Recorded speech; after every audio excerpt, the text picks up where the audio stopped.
Hi everybody, this is Cheryl Gonzalez and this is Module 10, Interactive Assignment, and this is my reflection. So what experiences have I had with interactive technologies as a student or as a teacher? So as an instructor or teacher for adult learning classrooms, the interactive whiteboard is what I've had experience with. However, mine was a smart TV, if you will, or smart whiteboard. While it's a little bit of the same, it doesn't have a projector that projects an image onto a whiteboard. It actually responds like a TV.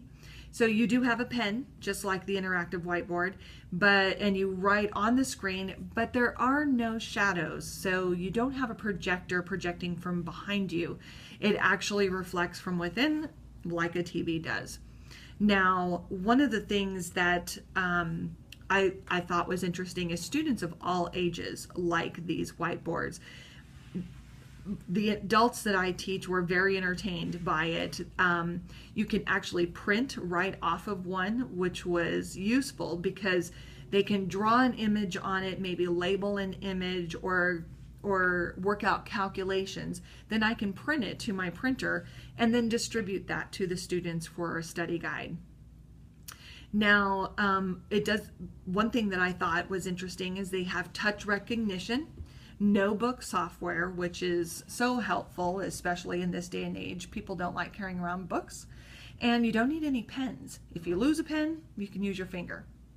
That was pretty impressive. For the role that I'm in, instructor-led training and teaching advanced learning concepts, the Promethean whiteboard would be ideal for me. Not only does it have USB ports, AV ports, computer inlet, but it has software that you can download for advanced calculations or advanced drawings or even a Visio drawing, if you will. So I think that one would be better suited for the line of work that I am in the classrooms that I instruct. Now, for what rendition of interactive whiteboard and remote, so I really like Turning Technologies. I've been using them for the last 10 years, and if I were to use Turning Technologies software and they're pulling clickers, if you will, those I'm pretty familiar with it. So not only do you download the app into your computer, but it automatically syncs with any type of PowerPoint presentation that you have. So as you're designing a PowerPoint for the classroom, it can actually insert polling areas or questions in the spots that you want them in. So let's say after a section, you would discuss a summary, and then you would quiz them right there on the spot. Is a pump centrifugal? Yes or no? And, true or false? And they can answer true or false. And immediately you can see, and the class can see, or you can keep it hidden, what the results are. So as I'm teaching a pump class, can these individuals or employees in the classroom truly comprehend what I'm teaching? Are they answering the questions right? So with that being said, you can actually make the responses anonymous, or you can track them. So if you're tracking them in the classroom, the other students aren't going to see who posted what. However, you can actually download them to a spreadsheet or a report, run the report at the end of the class time or at the end of the week, and truly see where your students are situated and are they comprehending the material.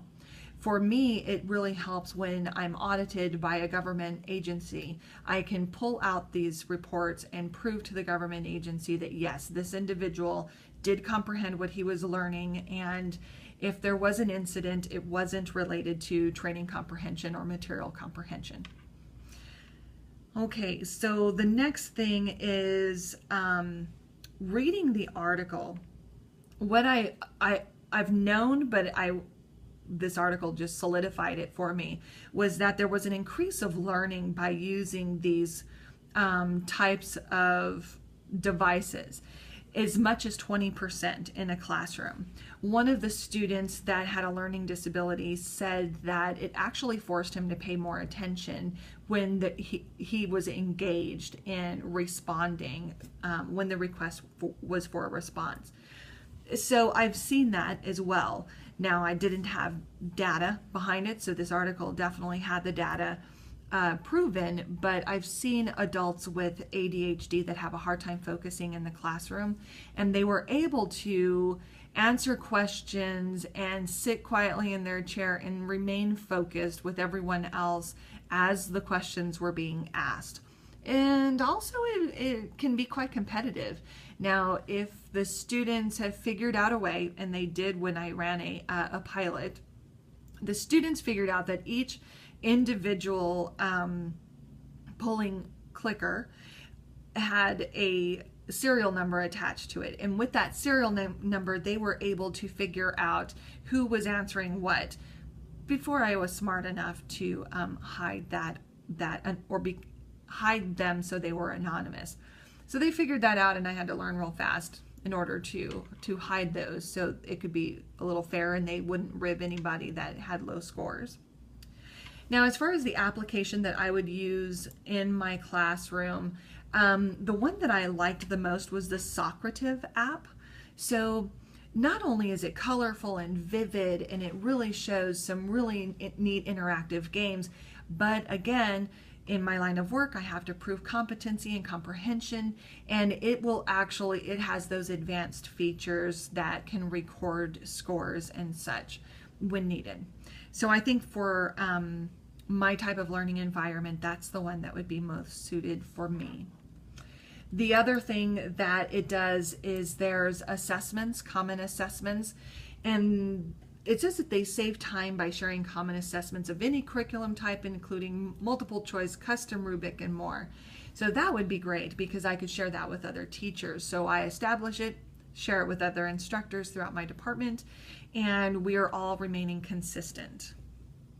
So that is the end of my reflection, and I hope everyone's having a great evening.